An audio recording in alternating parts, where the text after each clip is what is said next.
desculpa interromper o assunto aqui, a gente já ia se empolgar. Não, sei. Não, mas é bom que já mostra que a gente tá entrosado aqui, já queremos debater e entrar na rinha. Ó, só quero dizer quem tá assistindo aí, que entrar na rinha, não é que a gente vai fazer um jogos vorazes aqui não, viu, galera? A gente tá online, mas a gente tá aqui meio trocando uma ideia. Salve, salve, galera! Estamos começando mais um RPG em Debate. Depois de um mês desde o último debate que nós promovemos aqui no canal. Nossa, eu tava vendo aqui a data, já faz um mês. Tudo bem que fevereiro é um mês curtinho, mas já faz um mês considerando as datas.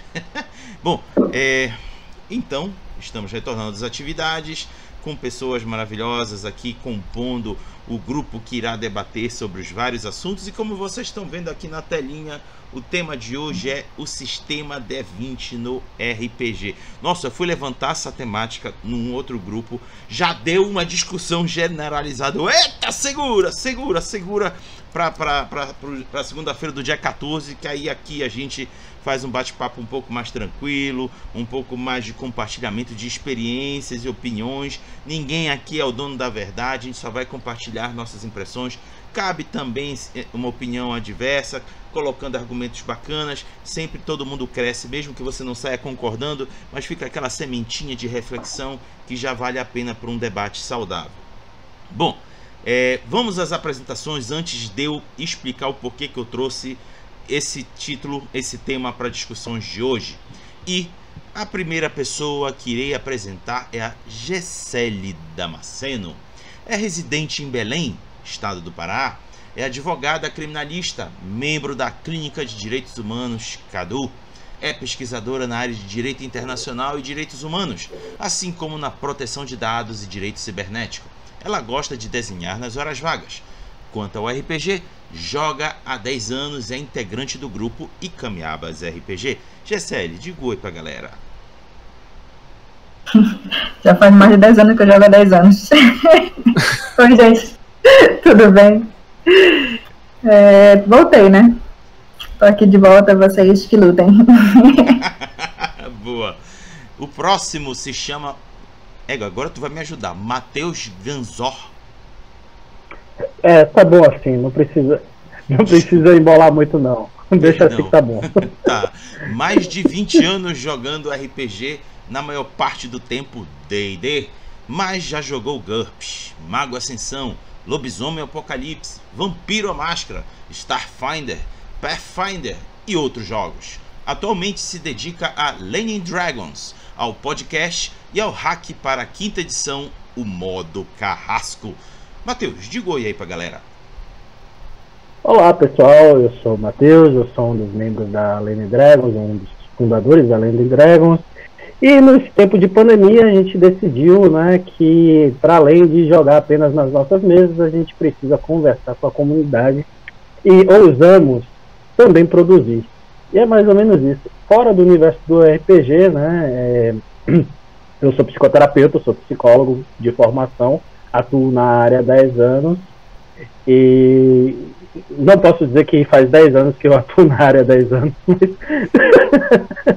tem 10 anos que estou aí atuando e é isso, né? Entrando dentro e fora, entrando na mente e viajando na maionese da vida das pessoas e das nossas fantasias. Boa.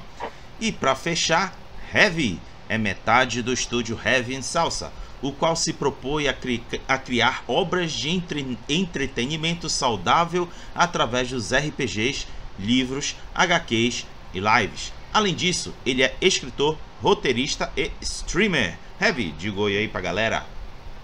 Olá galerinha do chat, olá meus companheiros aqui nessa mesa nona que a gente vai fazer hoje.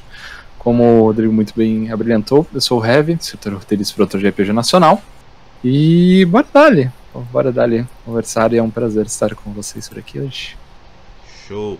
Olha, eu quero antes de mais nada agradecer ao Ransvan que nos agraciou com uma inscrição Prime, muito obrigado, valeuzão mesmo. E ele já veio logo dizendo que a ficha da Gessele é maior que o TCC dele. Caraca! Olha aí, Gessele. Olha, é a Ruth. Ah, é a Ruth? É a Ruth. Desculpa, Ruth. Beleza, vamos lá. Galera, por que eu escolhi esse tema? A culpa, logo de cara, já digo que é do Heavy. Domingo passado ele participou. Domingo passado não, já tem uma semana, há mais de 7 dias atrás. Ele participou com a gente do Giro da Semana RPG. E o Alvorada RPG, segunda edição, que é o que ele está colocando no Catarse para a campanha de financiamento coletivo, usa o sistema D20. E aí eu fiquei reflexivo. Caraca, tem muito jogo utilizando o sistema D20. Houve uma época, inclusive na década de 90, que era praticamente o sistema que dominava, porque tudo reproduzia o sistema D20 com algum outro cenário. Que foi graças ao OpenGL, que é aquela licença livre de uso do sistema D20 que a terceira edição ofertava para a comunidade. Mas aí veio a quarta edição, quebrou todo mundo, se lascou porque investiram no sistema D20, e aí abriu espaço para uma galera vir com oportunidades alternativas. No entanto, com a vinda do quinta edição, abriu-se de novo a oportunidade de se voltar a trabalhar com o sistema D20. A exemplo do Brancalônia, que saiu pela Retropunk, que se vale das mecânicas da quinta edição para viabilizar o jogo. E aí, vendo o Heavy com Alvorada, já vendo outros jogos também sendo desenvolvidos, eu fiquei com vontade de debater sobre essa presença do D20 nos jogos que estão sendo desenvolvidos. Claro que a gente não vai ficar aqui só elogiando, a gente também vai fazer algumas ponderações, mas o legal é a gente fazer uma reflexão dessa presença tão forte do sistema D20 nos jogos de RPG.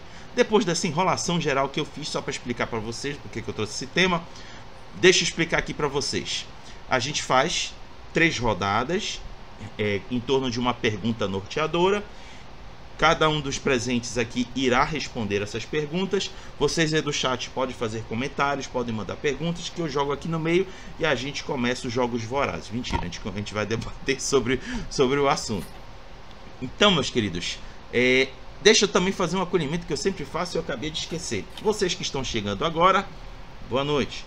Para aqueles que forem ver depois na plataforma vermelhinha, seja bem-vindo, bom dia, boa tarde, boa noite, boa madrugada. Vai sentando aí no chão, na cadeira, no sofá, na poltrona, na parede, no teto, na parede, no teto, o que for, tá valendo, tá confortável, tá ótimo. Então vamos começar aqui o nosso debate pela primeira pergunta norteadora, que é: qual é a sua relação com o sistema D20 em suas aventuras de RPG? E para começar, eu convido a Gessele. Eita, começa comigo. Então, olha, o sistema D20 foi o segundo que eu conheci. Eu não comecei com D20, eu comecei com o Storyteller, né? O famoso dadinho, 10 lados. Porém, então eu conheci o RPG de uma forma bem diferente, né? Que normalmente as pessoas começam com D&D. E eu fiz uma sessão de Vampiro e na outra eu já fui para D&D da 3.5. E é assim, olha, para quem começa com 3.5 é muito difícil, não é um sistema fácil. Eu não achei fácil, eu achei muito detalhe, muitas pontinhas. E aí, assim, se eu fosse falar para a série do passado começar por alguma coisa, eu não começaria dessa forma. Escolhi um sistema um pouquinho mais simples que esse. Então, eu pessoalmente não acho um sistema muito fácil. Hoje, com a quinta edição, eu já acho ele mais acessível, porque está simplificado, né? Algumas regras e tudo mais. Mas, assim, antigamente, quando eu peguei o sistema, eu falo de D&D, né? Mas, assim, tem muitos outros sistemas baseados no sistema D20, mas que todo mundo conhece, posso explicar, fazer como exemplo, é o D&D. Então, eu achei, assim, bem complicado, mas, assim, como todo mundo, basicamente, é muito difícil tu ver um RPGista que não conhece D&D, ou pelo menos não tenha jogado nesse sistema, acaba que tu internaliza que é um sistema muito fácil, e tu tem como fazer qualquer cenário dentro dele, mas na verdade é porque é o mais famoso. Então, como ele é mais famoso, tu tem muito mais material para conseguir aprender ou apresentar para novos jogadores do que outro sistema. Então, tu acaba que consome muita coisa dentro do sistema D20 e é muito fácil conseguir, por exemplo, criar um cenário, Eu já joguei muita coisa dentro de D&D que não tem nada a ver com Forgotten Realms, por exemplo, tem a ver com o cenário em si, mas eu utilizei o sistema completo de D&D, interdição. Só excluí algumas coisas que não faziam sentido pro cenário, mas assim, em questão de game design, eu utilizo completamente a quinta edição. Então eu pessoalmente não acho que seja um sistema fácil, mas é mais fácil de encontrar conteúdo. Então, meu contato com ele é, por exemplo, sempre que eu vou narrar para novos jogadores, eu escolho o D20, que é engraçado, né? Então, porque eu consigo achar muito mais material, eu consigo explicar, porque eu já tenho conhecimento sobre o sistema. Mas eu não acho simples. É a minha opinião. Perfeito. Matheus, por favor. Olá, boa noite, pessoal, novamente. Então, minha história também começa com o D20, né? No final dos anos 90, início dos anos 2000, ainda no AD&D, é o primeiro contato visual que eu tenho com o RPG de um modo geral, né? E logo em seguida, um colega de sala de aula, né? Ele ganha o livro da terceira edição, né, que tinha recém saído ali, não sei se é 2000, 2001, mais ou menos, mas tinha saído, né, a edição brasileira, a famosa edição brasileira da DV.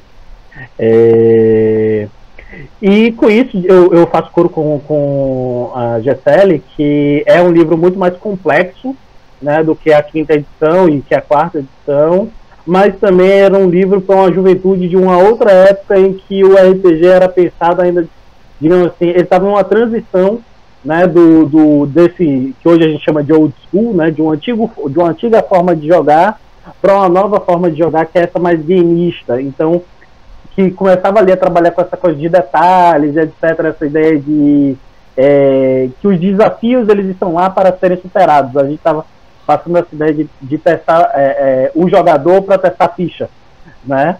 E, de fato, isso carecia, e aí entra, acho que, uma coisa muito da cultura do brasileiro. Nós não somos uma cultura de leitores, isso de um modo amplo, não apenas no mundo do RPG, nós não somos uma cultura de leitores. E aquele livro exigia, de fato, uma leitura muito ampla e tinha um texto muito ruim, que é uma outra verdade. A estrutura daquele texto era muito ruim e mal traduzida, porque as pessoas simplesmente não eram profissionais no sentido de conhecimento, não eram pessoas que tinham relação com o RPG, que estavam fazendo traduções. Então era um texto horroroso, né, de ser lido. E com isso, né, assim, mas eu particularmente eu amo a 3.5, principalmente. Eu joguei muitos anos a edição 3.5. Nós fizemos uma campanha que iniciou-se primeiro começou em Ravenloft, que é meu cenário, né, do coração, até a quinta edição destruída, dessa forma. Pelo menos a minha imagem nostálgica, né? Vocês podem gostar, fiquem à vontade, não estou impondo nada, não. E depois a gente partiu para o Forgotten Realms, onde a gente fez uma campanha de 6 anos, em que a gente iniciou na 3.5, migramos para Pathfinder e retornamos para ela na quinta edição, né? Então foi um giro, digamos assim, dentro dessa campanha, até que a gente finalizou ela, né? E aí iniciamos outra em quinta edição, etc. A gente pula a quarta edição porque nós, né, somos filhos dos cálculos, esses cálculos que a Gisele colocou. A gente gostava de ficar ali calculando e tal, e ficar quase como advogado mesmo, buscando aquelas brechas nas regras, nas quais a gente fazia aquele combo meio louco, né? Então, assim, ia defender junto ao narradora, o que a gente ia fazer e por que a gente podia fazer isso. Então, e hoje, inclusive, hoje eu detesto isso. Que é outra contradição, né? E chego agora nesse período de pandemia, desencantado com a quinta edição cada vez mais. Isso fez eu perceber e construir o modo carrasco, porque eu passei a entender que os jovens de 14 anos não são jovens de 14 anos da época que eu iniciei, e o que eles buscam em um jogo de RPG é diferente do que eu busco hoje com 34. Né? Então, a partir disso, eu cada vez mais me aproximo dos jogos OSR D20, né? E outros sistemas mais, e também construo o modo carrasco, que é uma fórmula, digamos assim, de acho que o pessoal que fez um review recentemente chamou de O5R, né? Então ficou mais ou menos isso. Então é mais ou menos essa minha atual relação com o D20 em Desencanto. Boa. Heavy, por favor. Eu acho que talvez o meu seja mais diferente daqui. Porque assim, eu comecei a jogar RPG na moda caceta, então não tinha sistema. Mas uma coisa que aconteceu na vida é que, tipo, eu não sei se já foi de vocês assim, mas uma convenção social que sempre existiu se o dado tem mais de 6 lados, é coisa de RPG. Então, tipo, isso é muito o que acontecia, sabe? De antigamente em si. Tu vê um dado estranho, é RPG. Então tinha muito esse arquétipo na época que eu era mais novo. Então, o meu primeiro contato com RPG foi com o D20, a moda caceta, que era basicamente até algo que eu transportei um pouco pro meu jogo, porque era muito simples. A gente realmente não tinha esse panorama também. Eu concordo com o Matheus em gênero, número e grau, porque, assim, eu posso destilar um pouquinho depois do meu ódio sobre D&D, mas, assim, eu também acho que é um livro caro, travado, e que ele não... Desculpa, gente, mas que ele não faz bem o que ele se propõe. E ele não tem uma proposta que casa com o que é o jogo. Mas então eu não tive isso no meu início. E é engraçado porque depois eu fui conhecendo jogos que não usam D20. Então é muito engraçado isso, porque tipo, quando foi pra ler, eu li esses sistemas, mas eu tive muito mais contato com o PPDA, ou com o PBTA, com a galera do Vampiro e coisas desse tipo assim. Então não era só o D20, o D20 foi muito nesse início pra mim. Então ele é marcante, eu concordo um pouquinho com a GCL do quesito dele passar por um game design, entre aspas, um pouquinho ultrapassado hoje em dia, mas eu não diria ultrapassado, eu diria que o pessoal não sabe usar ele direito, porque ele tem uma gama tão grande dentro dele, mas talvez isso gere coisas assim pra debater, mas assim, não tem por que você jogar um D20 se tudo no teu jogo vai estar, tipo, pra você acertar você precisa de 30, você precisa de 40, sabe qual é? Então... Olá, você conhece Tormenta? Exato. Então, tipo, existe uma clara ruptura, especialmente hoje em dia, que a gente já tem tantas outras experiências, e tem experiência com D6, tem experiência com 2D6, tem experiência com D10, e a gente tem uma clara discrepância entre a necessidade do uso do D20 com o design de jogo que o use de forma correta, sabe? Eu acho que é esse o maior problema com ele, porque pra mim ele ainda tem um pouquinho dessa característica de eu olho o D20, eu penso em RPG. Tanto que é muito marcante, né? Todo mundo faz uma ilustração de, tipo, o 20 é aquele crítico que todo mundo quer, bolsa, caneco, treco, tudo, porta... Né? Então tem essa micha, assim. Eu não desgosto, mas eu vejo o quão complicado é ele, assim. Especialmente por preço, né? Também. Isso em panoramas a mais que se podem ter ali dentro. Matheus? Só queria acrescentar que acho que com essa coisa do D20, a sensação que me passa, né, sobre o que o Heavy está falando, é que o D20 ele tem mais ou menos a mesma coisa que uma buchada de cena tem para uma pessoa que joga dominó. Que é aquela coisa que você joga, você tira 20 e você espreme na mão e aponta na cara da pessoa, bate na mesa, levanta, né, aquela coisa, faz aquele escarcel. Eu penso que a associação que fica é muito emocional com o que o jogo em si ele proporciona. Então o D20 ele conseguiu criar essa ideia, essa imagética ao longo do período de construção, né, do RPG. Por isso talvez essa associação tão afetiva. Que é muito a questão da popularidade, né? Então ele acabou deixando uma marca tão grande que virou simbólico. Então tu pode nem jogar, por exemplo, meu jogo favorito não é D&D, meu jogo favorito é Change the Dream, que é Storytelling. Então assim, mas aí eu tenho camisa com D20, entendeu? Porque a simbologia, alguém vê o D20 sabe que joga RPG.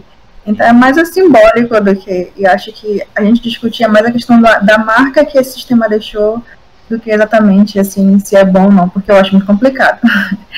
Eu já falei para vocês que eu uso porque eu conheço muito, então eu consigo explicar direito para alguém que está começando. Mas, por exemplo, tem outra coisa, olha, a Ruth falou, acho que foi ela, da 3D&T, que é outro sistema que você pode usar e consegue simplificar, né? Eu acho que depende muito do enfoque. Hoje em dia eu dou muita ênfase para a narrativa. Então, se o sistema consegue minimamente sustentar o jogo, né, sem ser algo muito roubado, eu acho que já me ajuda. Vou fazer aqui um rápido comentário. Eu não sei se eu vou estar errando, é só uma suspeita, viu? Não tenho base nenhuma. Mas eu acho que foi graças à terceira edição de D&D que surgiram os combeiros, né? Porque começaram aqueles ajustes, aqueles bônus, aquele monte de coisa. E aí, consequentemente, começaram também a surgir os advogados de regras. Então quer dizer...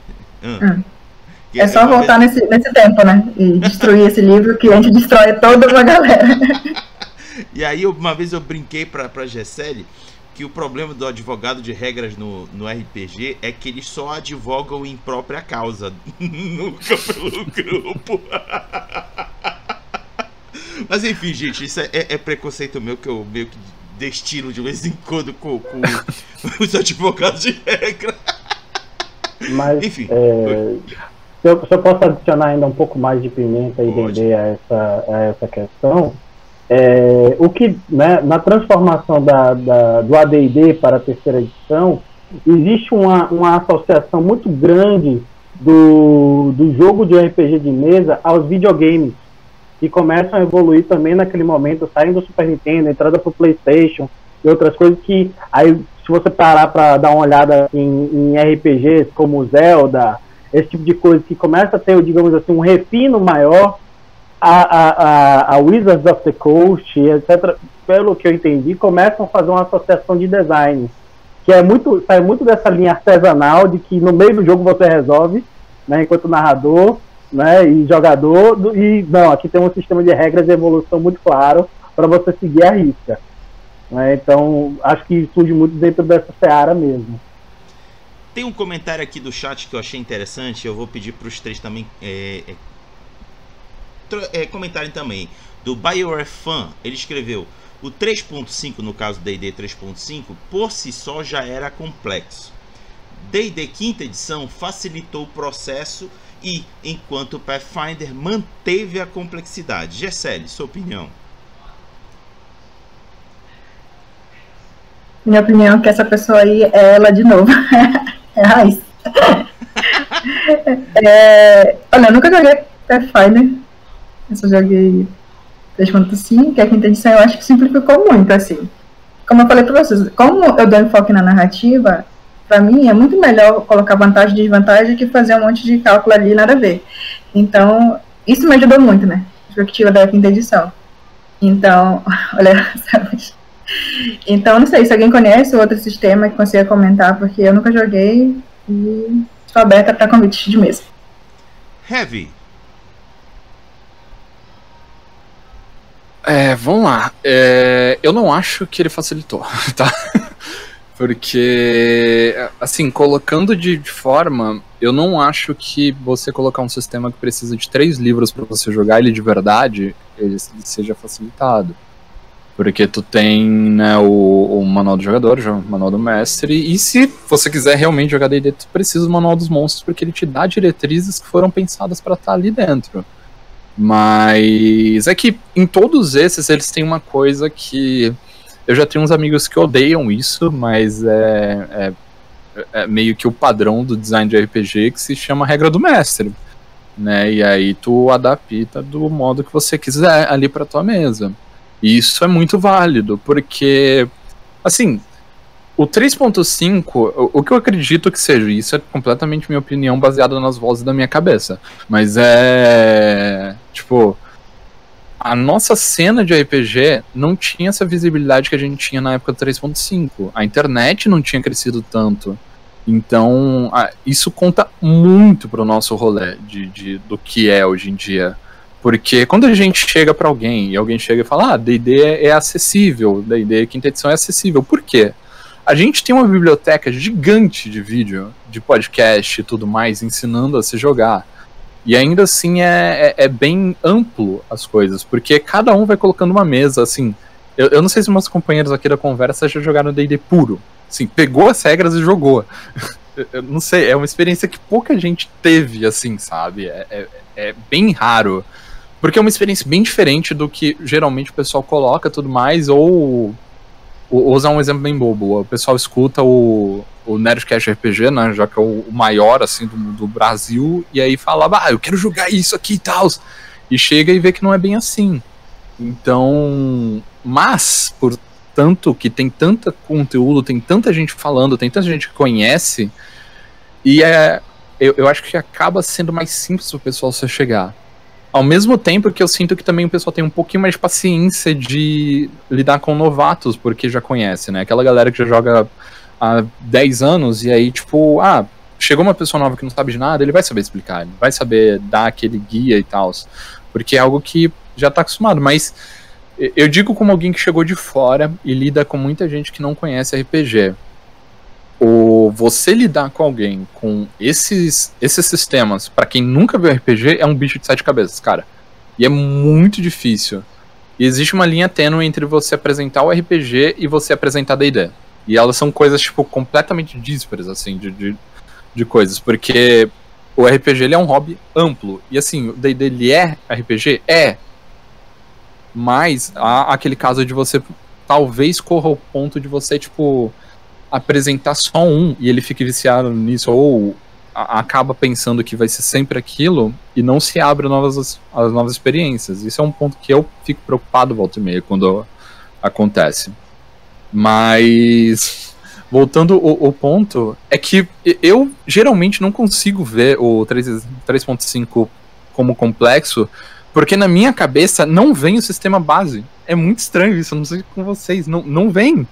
Tipo, eu lembro de Defensores de Tóquio, eu lembro de 3DT sobre, sei lá, cavalgar um cavalo, sobre 3DT sci-fi, mas eu não lembro do sistema puro. É muito estranho isso. Mas então acontece.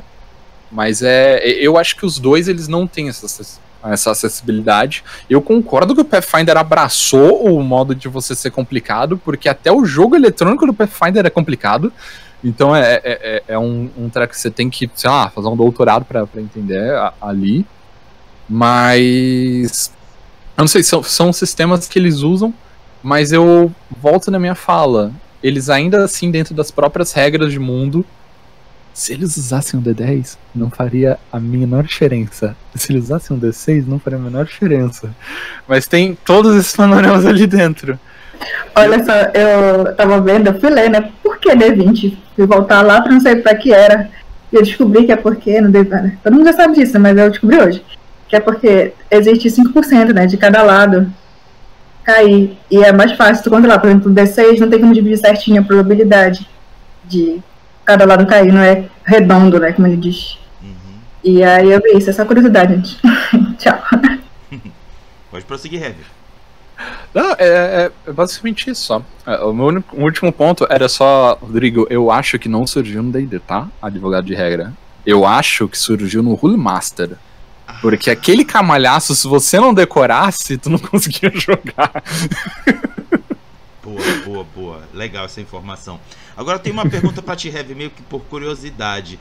Tu tem na tua mente Defensores de Tóquio, não sei o que mais. Tu tem por acaso na cabeça a mecânica de cavar do GURPS? Não.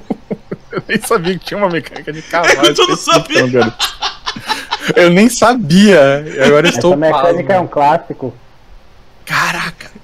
Não, isso me lembra... Cara, é porque assim, Rule Master pra mim virou o meu... sempre quando eu quero zoar alguma coisa, porque era muito engraçado, porque tu tinha uma tabela literalmente pra você usar o teu braço pra mover a espada, aí como seria o dano da tua espada, como seria ela encontrar uma superfície, se ia sangrar ou não, e como seria esse sangramento, se tem, sei lá, tétano ou não. Então, quando ele abre essas mecânicas muito específicas, eu sempre fico tipo...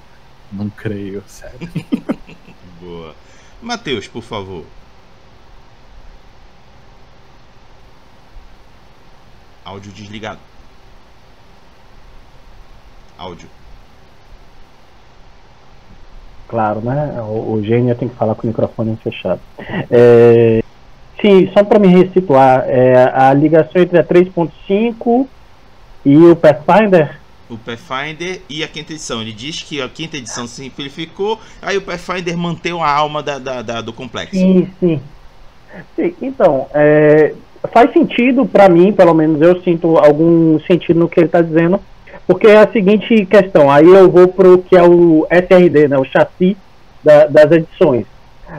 A quinta edição, ela propõe uma série de pressupostos para que você chegue aonde você quer chegar, né? Então isso é uma coisa que é da quinta edição, não, perdão, a terceira edição, a 3.5 consequência. Então você, por exemplo, eu quero ser uma classe de prestígio, dançarino das sombras, se eu não me engano tem essa classe de prestígio. Aí você tinha que pegar um calhamaço de talentos que você nunca iria usar e que você nunca gostaria de pegar, mas você tem que pegar aquele talento para pegar outro talento lá na frente para que finalmente no 7º nível você consiga chegar onde você quer, né? Ou pelo menos começar a chegar onde você quer, porque você provavelmente só vai chegar lá pelo 15º, 16º nível, né? Dentro dessa lógica. O Pathfinder, ele manteve isso porque ele veio para bater testa com pelo menos assim, o primeiro Pathfinder, né, com a 4ª edição. Então ele vem justamente nessa leva de, para os fãs da 3.5, melhorar a edição 3.5, e eu digo isso porque eu fui um desses que saí do D&D para o que eu entendia como uma evolução, alguns brincavam de 3.75, né, como sendo o Pathfinder, e tendo um total desgosto pela 4ª edição, que me lembrava muito o jogo de tabuleiro, né, e cheio de poderzinho, né, que isso é o que inclusive vai depois me fazer desencantar com a 5ª edição também, quando eu fui me tocando que esse resquício da 4ª edição existe ali. E aí a 5ª edição, ela faz um chassi, digamos assim, que ele é mais fácil de entender, porque você não tem pressupostos para nada. Você só precisa passar, por exemplo, proficiência.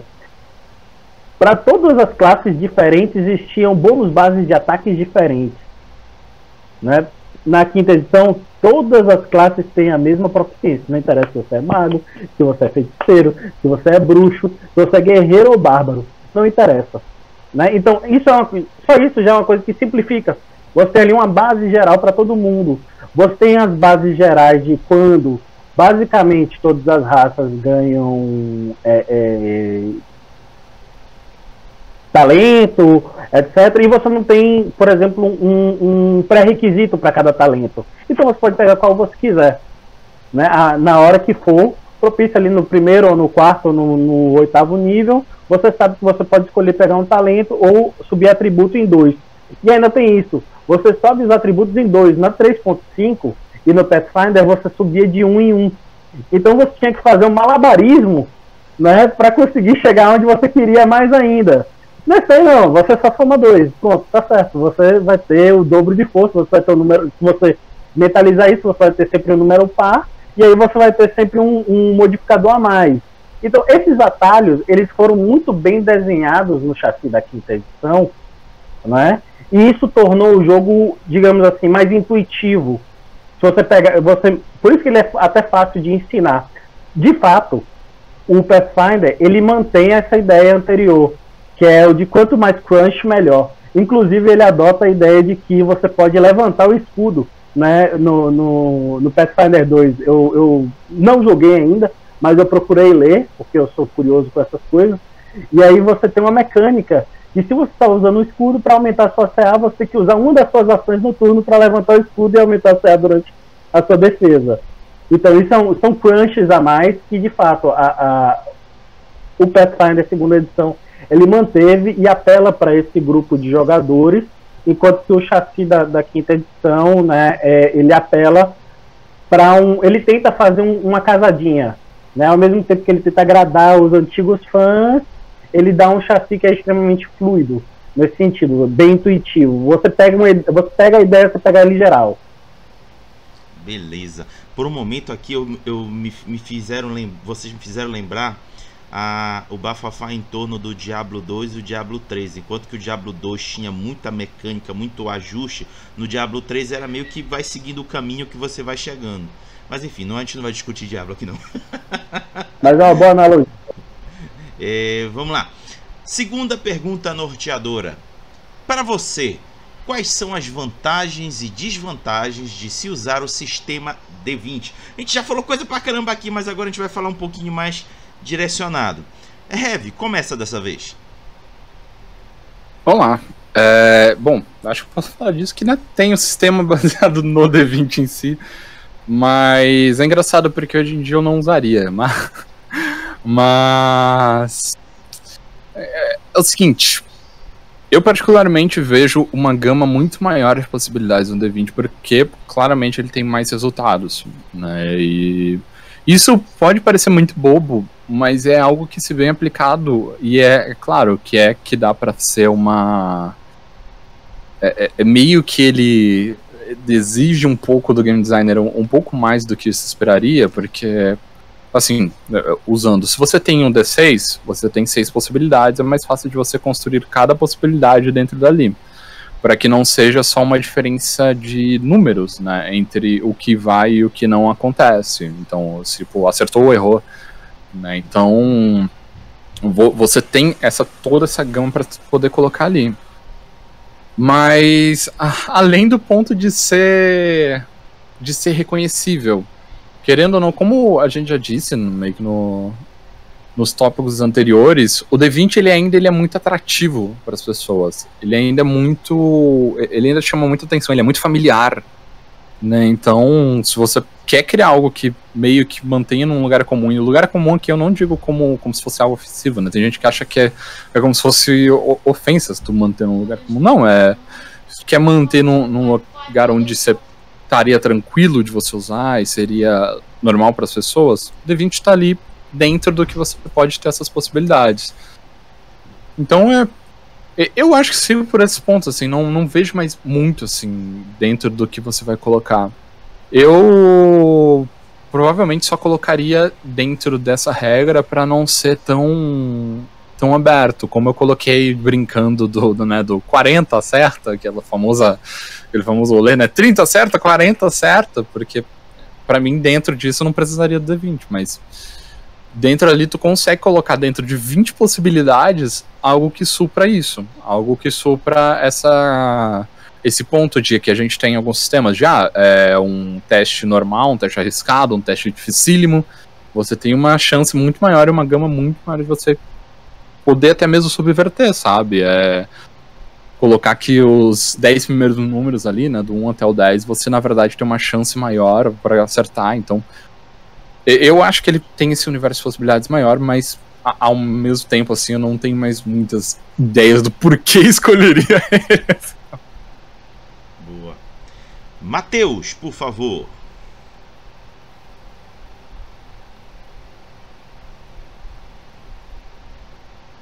Ele tá pegando alguma coisa. Matheus? Tá sem áudio.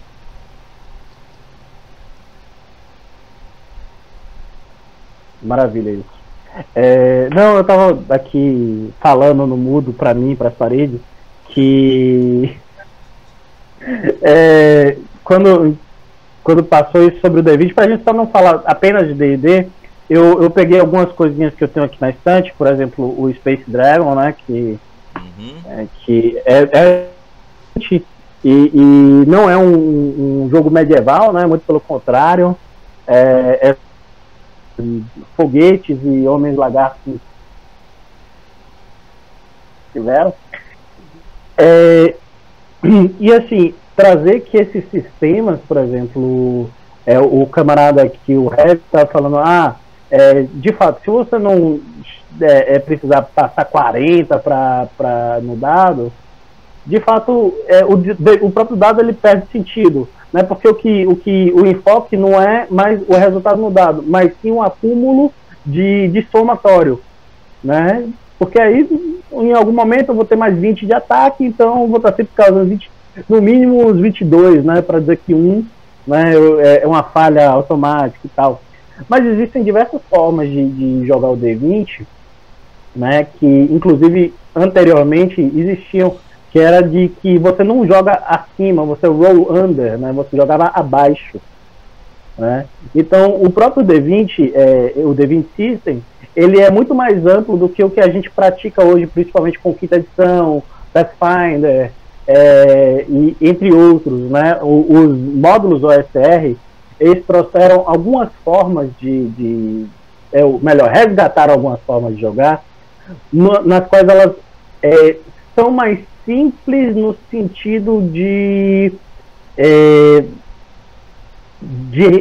sistema, porque o sistema em si ele é mais enxuto, né? Mas eles exigem que os jogadores eles abandonem as regras, ou o apego às regras, porque as regras elas são majoritariamente criadas ali, fora que você não tem tanto uma gama de habilidades para explorar, que é uma coisa que eu acho muito difícil do D&D, que dificulta D&D, Pathfinder e essa linha de jogos, que você chega no quinto nível, você tem 8 habilidades diferentes, 7 magias ou 15 magias, você tem que dar conta delas, saber o que cada uma faz, e em todo momento ter uma ideia, enfim. No final das contas, você tem que ler bastante o livro, ter um controle muito grande daquele conhecimento, e que, sinceramente, se você trabalha, você é pai, você é mãe, você tem que pagar seus boletos, ir ao banco, resolver coisa no cartório, né, burocracias da vida, do dia a dia, comprar uma geladeira quando sua geladeira passa, você não tem tempo para isso. Beleza. Né? Então, é muito nesse sentido que eu acho que, talvez, assim, dá para trazer outras formas de jogar o D20, e o D20 ele tem mecanismos mais fáceis de se aproximar, assim, um indivíduo, que não esses são tradicionais, assim. Mas aí, é claro, né, o D20 D&D é o que é mais popular e acaba tendo mais acesso, digamos assim, pela popularidade. É isso. Beleza. Gessele. Oi.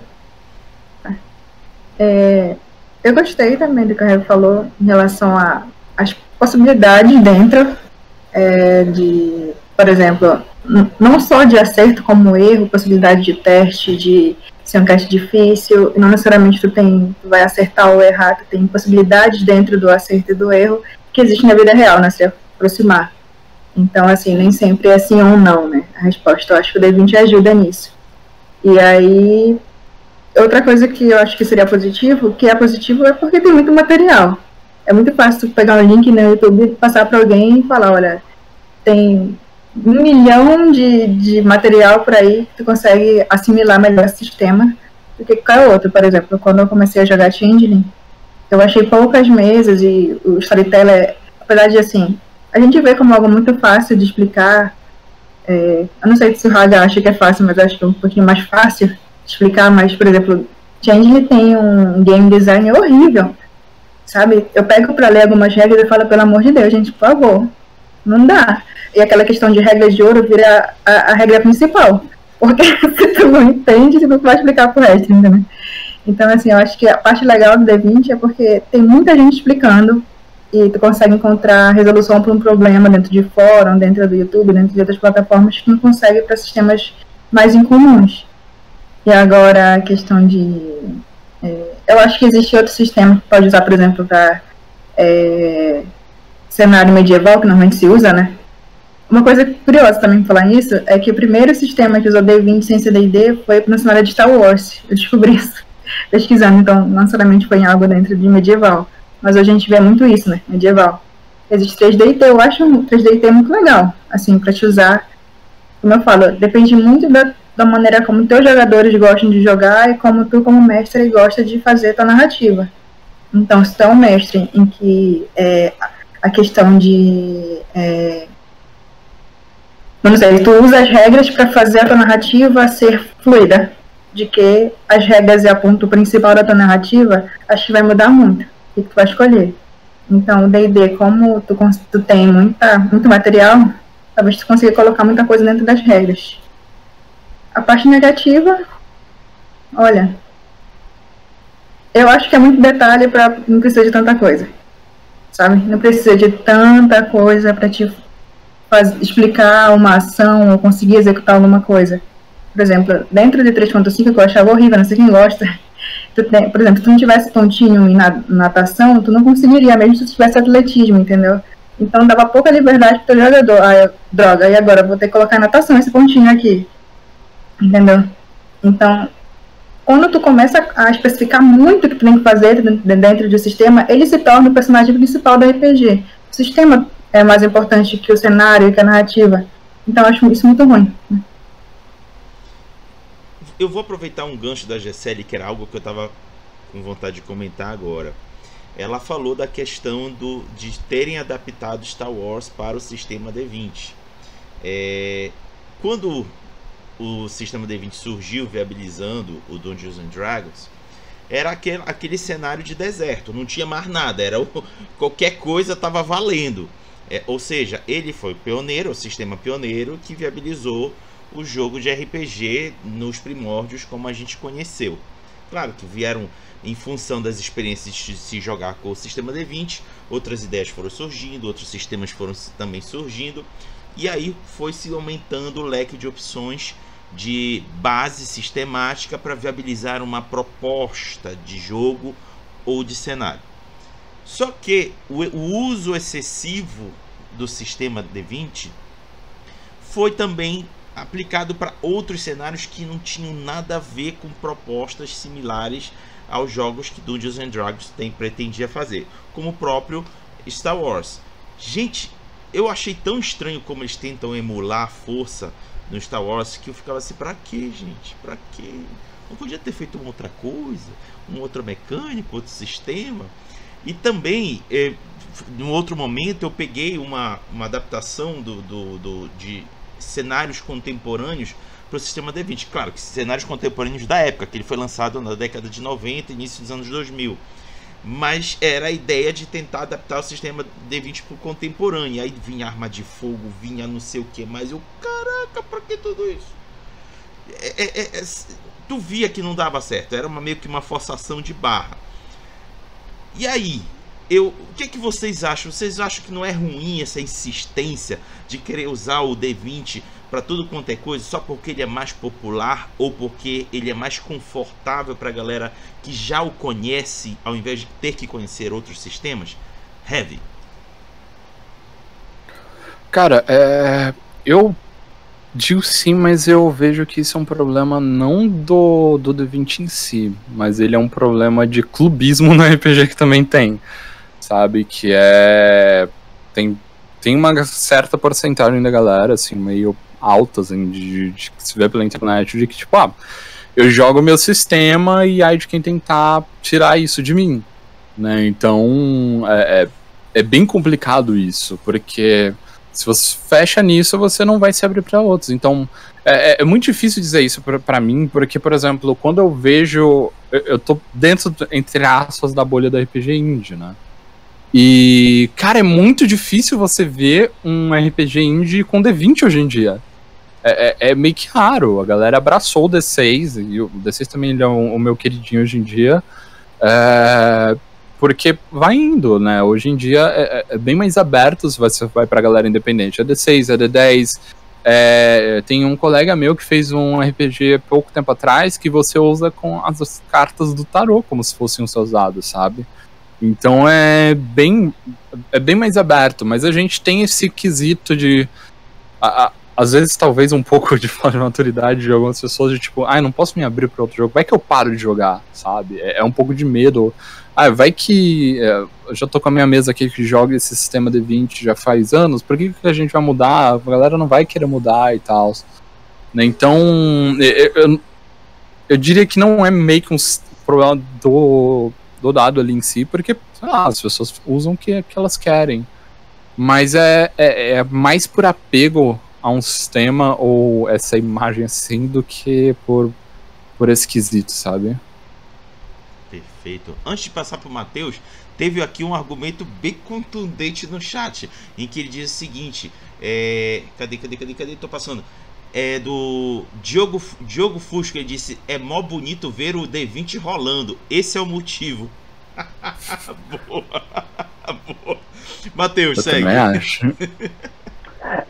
Eu acho que esse argumento do é muito bonito ver o D20 rolando é aquele da bucha de cena que eu tava dizendo lá atrás, que, pô,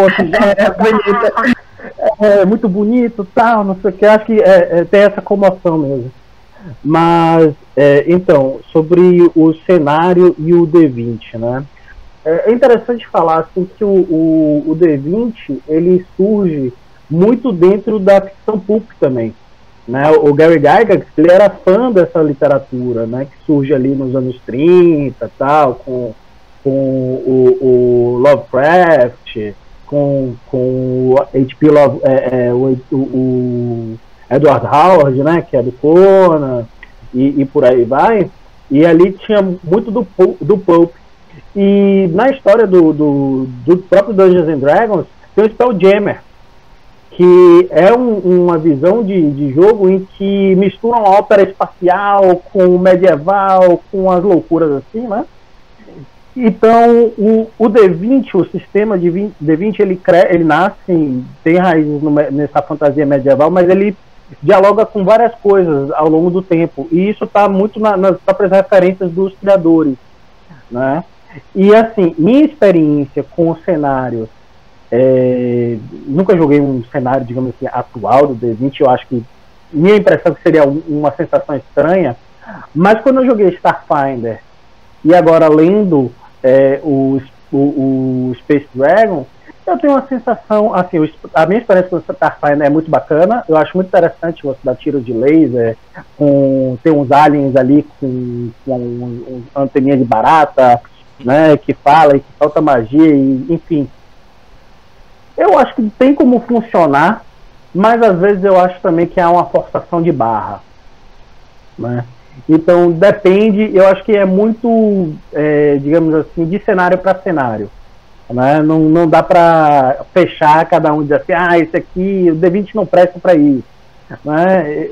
Mas causa estranhamento, claro. Justamente, né, a gente tem a experiência muitas vezes muito fechada naquilo ali, e quando a gente vai vendo outras coisas meio que vai ficando estranho, mas eu vejo com bons olhos, eu acho interessante ter outras possibilidades do D20, até mesmo porque isso pode transformar o próprio sistema, criar outras variáveis para o sistema que não apenas os que a gente está tão habituado. Então eu vou por essa linha. Beleza. Gessele. Minha pergunta clássica. Qual é a pergunta mesmo? Não, eu falei da questão do uso do sistema D20 para viabilizar cenários que poderiam talvez utilizar outros sistemas mais compatíveis. Olha, isso é complicado. Eu concordo com o Matheus, assim. Fica estranho. Olha, meu grupo é um grupo assim que, se eu pudesse falar, eles são cientistas. Tentam de tudo, sabe? Laboratório mesmo, encaixar tudo. Então, acho que a gente já até encaixar até Harry Potter, alguma coisa assim dentro de dentro. Então, assim, o que dá certo pra gente é jogar dentro de cenários que nasceram para ser D20, né? Mas que são cenários próprios, por exemplo. Bora ver um aqui. Esqueci o nome agora. Um que seria futurista. Não é o Space Dragon ou... Não. Bora. Starfinder? Não. Starfinder. Pessoas no comentário. Eu esqueci. Só sei que ele surgiu, é um sistema dentro do próprio D&D que surgiu para ser D20. Então, e causa uma estranheza porque ao mesmo tempo ele é futurista e é medieval. Então, acaba que bate, sabe, assim. Eu acho estranho, é um pouco complicado. Então, o que eu normalmente faço, né? A gente faz Naruto 5 edição. A gente jogou Naruto, tá? Com a 5ª edição, e o jogo tá falando que não foi tão ruim assim, mais ou menos. Mais ou menos, tem o trauma desse jogo. Mas aí, eu normalmente corto coisas que, apesar de existir dentro do sistema, não vai funcionar no cenário.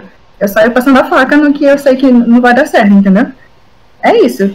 Eu não vou empurrar só porque existe dentro do sistema. Eu tiro. E isso tu faz durante o jogo. Tu vê, nossa, isso aqui ficou muito ruim. Não dá. E se ficar realmente totalmente incompatível, muda de sistema. Porque não dá pra te continuar e ficar completamente desequilibrado só porque tu tem que usar quinta edição, entendeu? O sistema D20. Olha, a alternativa que a gente achou para Harry Potter foi usar mago. Ficou muito melhor tentar D&D. Beleza. Vamos então agora à terceira pergunta norteadora, que é: qual a sua opinião sobre a popularização do sistema D20 entre os cenários e jogos com outras temáticas? Dessa vez quem começa é o Matheus.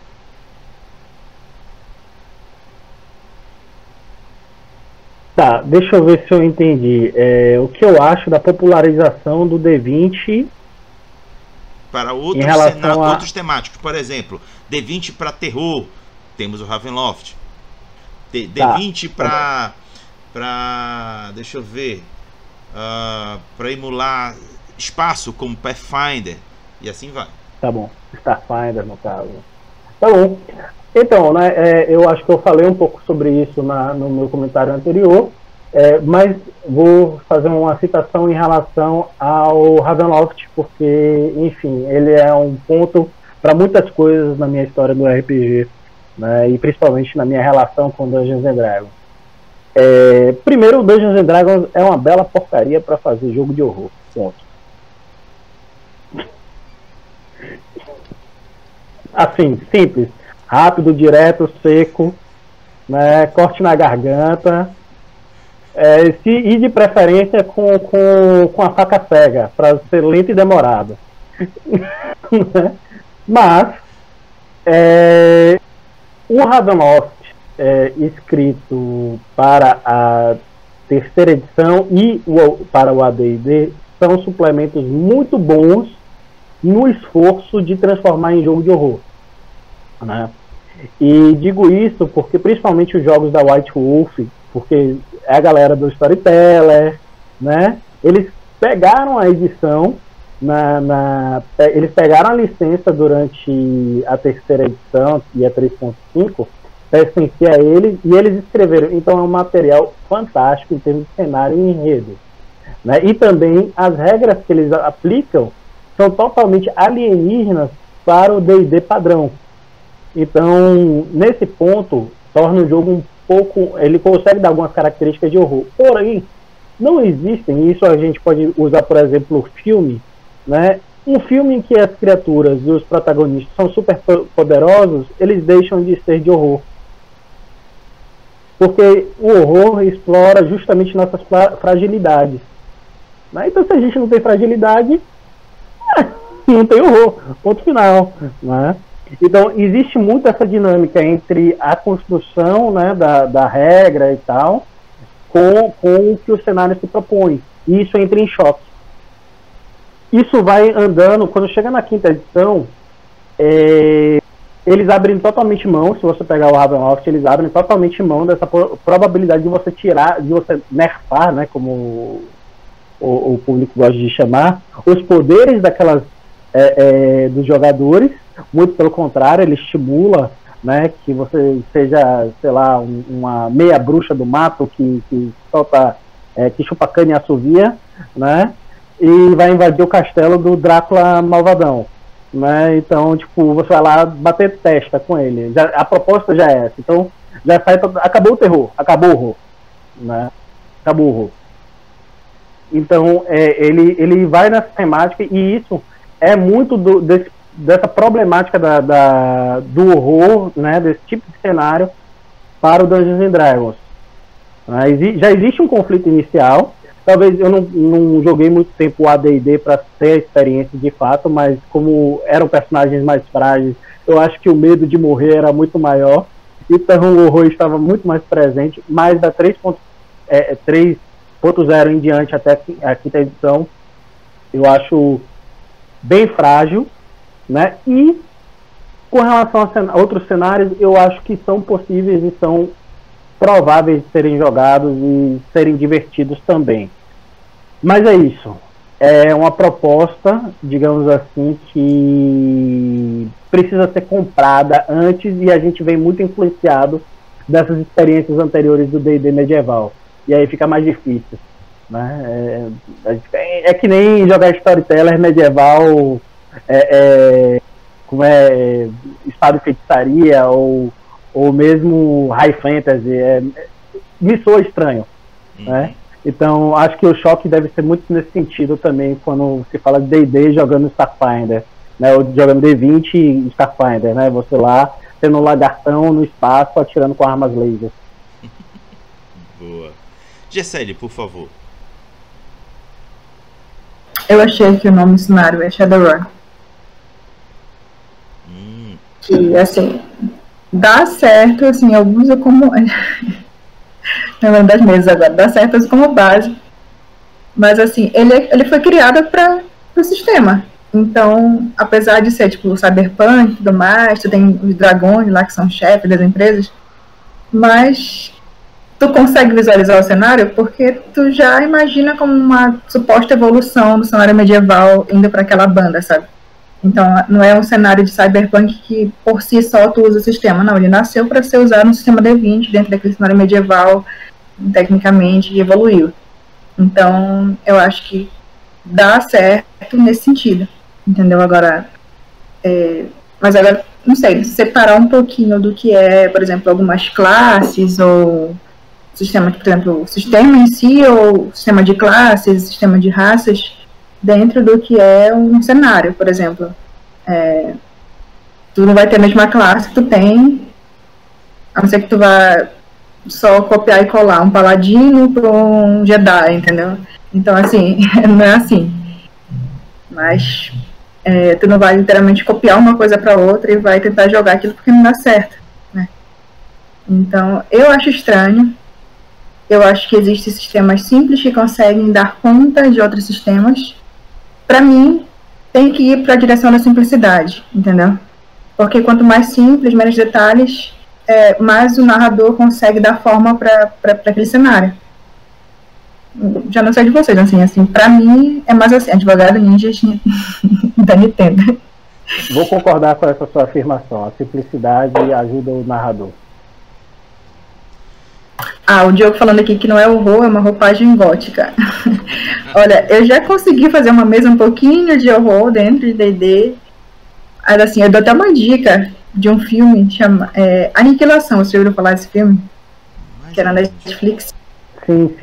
Já, acho que minha esposa assistiu esse filme. Eu usei mais ou menos esse tema dentro de D&D e deu um pouquinho de medo. Eu não gosto muito de mestrar horror porque eu fico com medo. Boa. Olha, eu vou passar essa pro Heavy colocar na fala dele. Estão perguntando aqui, olha, do Diogo, tá perguntando, ok, vamos falar do elefante na sala. Pokémon quinta edição é viável? Eita porra, Heavy, isso foi brincadeira, viu, Heavy? Foi bacana a brincadeira no chat. Mas pode seguir, talvez. Cara, vendo como é que é D&D, eu tenho a mais pura certeza que não deve ser viável. Sem pensar duas vezes. O pessoal deve adaptar do modo que é jogável. Agora, viável, não sei. Eu imagino que deve ser um rolê muito doido. Ou então Doctor Who, que anunciaram agora recentemente. Nossa, mas Doctor Who Nossa, é muito estranho, porque Doctor Who é completamente interpretativo. É muito esquisito isso. Enfim. Mas sobre o D20 para cenários diferentes do que a gente já está acostumado no medieval, eu ainda reitero a minha posição de que, eu particularmente prefiro mais simples. Eu, hoje em dia, prefiro D6 para qualquer coisa que eu for fazer. Ou que façam e tal. Se eu ver um sistema com D6, eu me sinto em casa. Mas dá. Ok, sim, rola. Mas eu acho que ele vai ser para um nicho bem mais específico do que seria se fosse em outros panoramas. Porque como a gente tem falado, como a Sérgio falou, como o Matheus falou, quando você abre a gama pro D20, você está fazendo algo muito mais engessado, em algo que vai ter muito mais regras, e algo que você precisa fazer como que faça sentido. O Sérgio colocou muito bem o ponto de, tipo, você vai só transportar um paladino para um Jedi, isso não vai funcionar. E não vai mesmo, porque são coisas diferentes. E você vai chegar na mesa para jogar e vai falar, tipo, tem algo que não encaixa aqui, sabe? Tem algo aqui que não tá indo direito. E é completamente esse sentimento que passa quando você só transporta para outra realidade, mesmo tentando usar o mesmo sistema. Mas eu acredito que tem espaço, assim, para você usar o D20 hoje em dia, se você quiser. Mas eu digamos assim, eu esperaria que ele fizesse mais sentido do que apenas uma escolha estética, sabe? Então, se você vai usar um D20, eu espero um livro grande. Eu espero aqueles famosos cabeceira, né, de trégua, assim, aquele A4 ou A3, você vai abrir e vai passar um tempo ali explorando. E assim, eu consigo ver um sistema usando D20 para um sistema sci-fi que você tem que cuidar da nave e ainda assim você tem que ir numa tripulação que tem que lidar com suas viagens espaciais. Consigo. Mas eu consigo ver também no D6 e ele rodaria muito melhor, ó. Mas se a pessoa quer, vai dar. Porque você pode, sei lá, colocar mecânica de phasers e de você lidar ali. Então, dá. Eu só acho que seria muito mais para um arquétipo específico de gente que quer jogar com regras que você limite ali. E eu concordo em partes com o que meus amigos disseram, que você, deixando mais aberto, você ajuda o narrador. Mas às vezes tem narrador também que gosta de ter as coisas mais, digamos assim, amarradas. Eu tenho colegas que eles são narradores que eles amam quando o livro coloca o que você tem que fazer. E tipo, o que você vai fazer aqui? Sei lá, tu precisa de uma tabela pra saber. Vou fazer um encontro aqui, vou ver qual ponto eles se levam ali. E tá tudo bem, assim, não me é estranho, porque pra mim, eu vejo que o hobby ele é mais plástico do que o que a gente acha, assim, volta e meia. E tem coisas assim, como são muitos dos jogos eletrônicos, são muito RPG eletrônico. Como tem ainda RPGs eletrônicos que você vai de Final Fantasy, que você só sobe ali, ganha tua magia, tu tem ainda aberturas a mais, onde você vai ter, sei lá, Path of Exile, que tem uma árvore de skill que eu olho e falo, tipo, eu não vou entender isso. Então não é um jogo pra mim. Então, é mais ou menos por esse caminho que eu sigo. Eu acho interessante porque ele tocou num ponto importante. Nessa época, RPG e videogame meio que vem junto, então tu acaba que joga um RPG muito parecido com que tu precisa jogar imaginando uma TV contigo, com tudo programado. Então o RPG ele te dá um suporte para te jogar como se fosse um videogame. Então, por exemplo, eu quero destruir um navio. Tá, qual é a armadura desse navio? Qual é a defesa desse navio? De que material é feito? Que magia passa por ele? Então, tu tem toda uma estrutura que tu teria como se estivesse atirando realmente no videogame. Então, se tu não tem essas características do navio ou da estrutura em si, fica pro narrador falar quanto de vida, o que... E talvez essa liberdade nesse sentido seja um pouco difícil, né, para os jogadores, acaba prejudicando. Beleza. Bom, vou agora para a parte um pouco mais divertida, pois agora eu vou fazer uma ponte para a rádio RPG Pará, que é uma brincadeira que eu faço unindo música com RPG. Eu peço aos convidados para indicar uma canção que tenha a ver com o tema do debate, e aí eu vou pegar esse áudio deles, juntar com a música propriamente dita e disparar lá na rádio. A rádio não é uma rádio de verdade, é só uma brincadeira em que eu faço ou no WhatsApp ou no Telegram, em que eu disparo toda vez de manhã um único áudio mostrando a fala da pessoa e a música propriamente dita tocando. E eu vou fazer o mesmo com os três aqui presentes. Sendo assim, vou começar pela Gessele. Olha, fiquei pensando aqui na música que indicar. Eu acho que para D&D combina muito o tema lá dos hobbits, sabe? Do condado. Tipo, todo mundo feliz, com seus pontinhos, e depois o Misty Mountain, sabe, ali no final. Então acho que o tema dos hobbits do condado é um bom tema para o sistema D20. Boa. Matheus, por favor. Cara, então, né?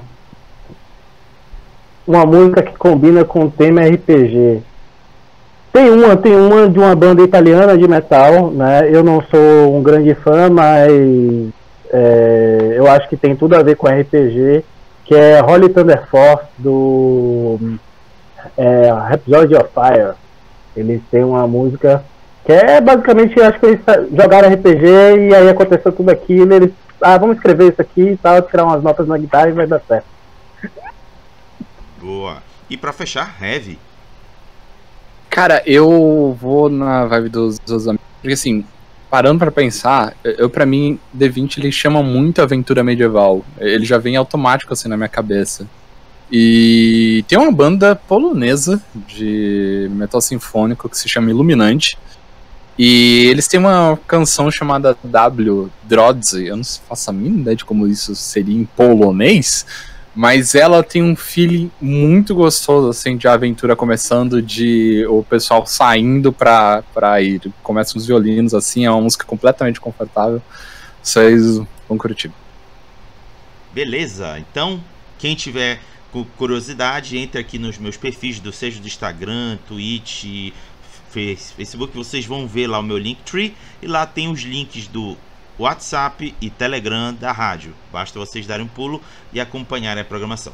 Bom, agora a gente vai seguir para as considerações finais do nosso debate, que é o momento em que os convidados poderão trazer aquele comentário que achou que não dava, mas não se encaixava. Não, pelo contrário, agora se encaixa. É sua fala final, aquilo que você gostaria de incrementar dentro de tudo que você já falou aqui. Também falar dos seus trabalhos, dos seus projetos, fazer aquele seu velho jabá. E para fechar, dizer um até logo para a galera. E para começar, Matheus. Então, pessoal, primeiro dizer uma satisfação ter conhecido vocês, ter batido um papo aqui com o pessoal. Espero que vocês tenham gostado. Bom, eu acredito que o D20 ele está num momento, digamos assim, histórico para o RPG, porque, querendo ou não, é mercadologicamente a locomotiva, né? Que tem feito uma grande expansão assim, e todos os outros RPGs eles meio que vêm a reboque, embora eu seja uma dessas pessoas que esteja abandonando principalmente o vagão principal e esteja indo para os vagões de trás, né? Esteja me juntando muito cada vez mais à turma do fundão. Então, pessoal, deem uma chance, vocês que talvez estejam aí olhando meio de bico torto pro D&D, dê uma chance aos RPGs OSR. OSR são os Old School Revivals, que são o modo antigo de jogar, são mais artesanais, são menos regras e mais viagem criada ali na mesa, então é muito mais uma coisa ali do pessoal, do seu grupo, que vai se formando, vai dando um espaço, né, maior. Curtam outros tipos de RPG também periféricos ao D20, os RPG, tem um RPG de D6, inclusive, que eu recomendo muito para quem gosta, que ainda quer continuar na temática medieval, que é o Forbidden Lands, né, que é da Free Liga, que é maravilhoso. Recomendo muito jogarem Forbidden Lands. E, né, para quem ainda gosta do chassi da 5ª edição, mas quer um jogo mais hardcore, mais death metal, né, quer sair do metal melódico, quer ir pro death metal, conheça o modo Carrasco. É uma ideia de trazer esse cenário, né, todo mundo tem poderes, todo mundo é forte, eu tenho, no 5º nível eu tenho 50 pontos de vida. Não, talvez no 5º nível você tenha 15, né, jogando pelo modo Carrasco. Então, um jogo em que você vai estar se sujando na lama, saindo com o dente quebrado, suas espadas vão estar trincadas, mas no final, se vocês sobreviverem, vocês serão aventureiros e não heróis. Então, essa é uma premissa, né, que eu modifico e que eu levo para o modo Carrasco. Se vocês têm interesse, está em playtest, a Lane Dragons está rolando lá, né, a gente tem feito um grupo de união do pessoal que tem tido interesse, então participe com a gente. E é isso. Beleza, Heavy, sua vez. Vamos lá, reitero, foi um prazer conversar com vocês, eu gosto muito. E eu gosto das sessões que fazem abrir nosso visu sobre as coisas, fazem pensar assim, muito, muito obrigado. Volto a dizer, eu sou o Heavy, sou produtor de RPG nacional, né, produtor da RPG Alvorada, do Anos 20 e do HWF, que era um de luta livre. E atualmente estou com Catarse. Então, eu sei que a gente falou bastante de D20, mas se você quiser conhecer um que você não vai ter o problema do famoso 35 te acerta, ou 30... Mestre, eu somei aqui, deu 62, eu acerto o boss? Não, o CA dele é 90, né?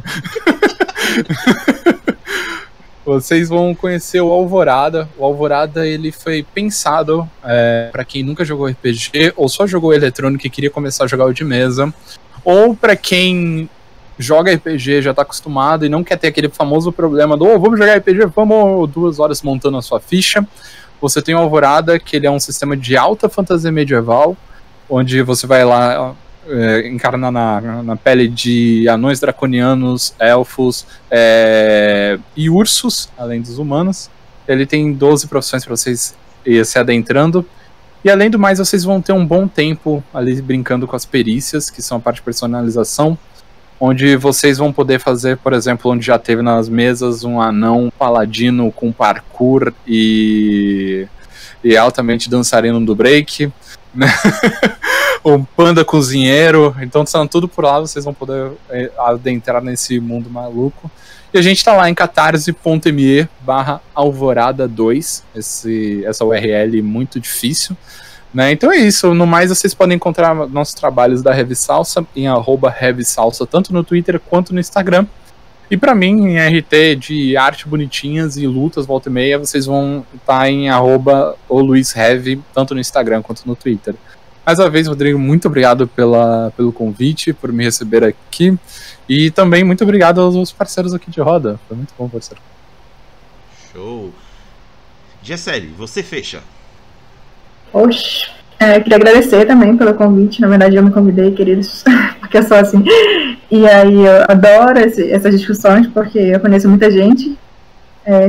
E a gente sempre faz contrapontos interessantes, me fazem pensar sobre coisas que para mim já estavam determinadas.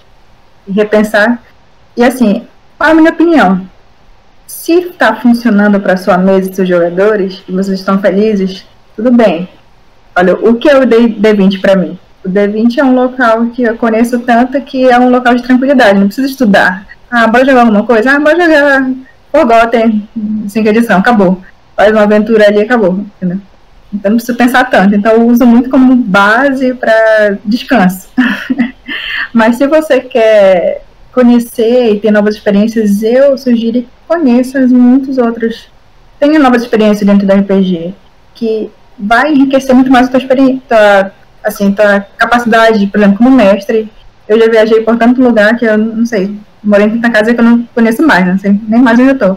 Então, assim, tira esse tempo pra ti, conheça. Olha, eu tirei agora pra conhecer Kalimba. E é muito legal.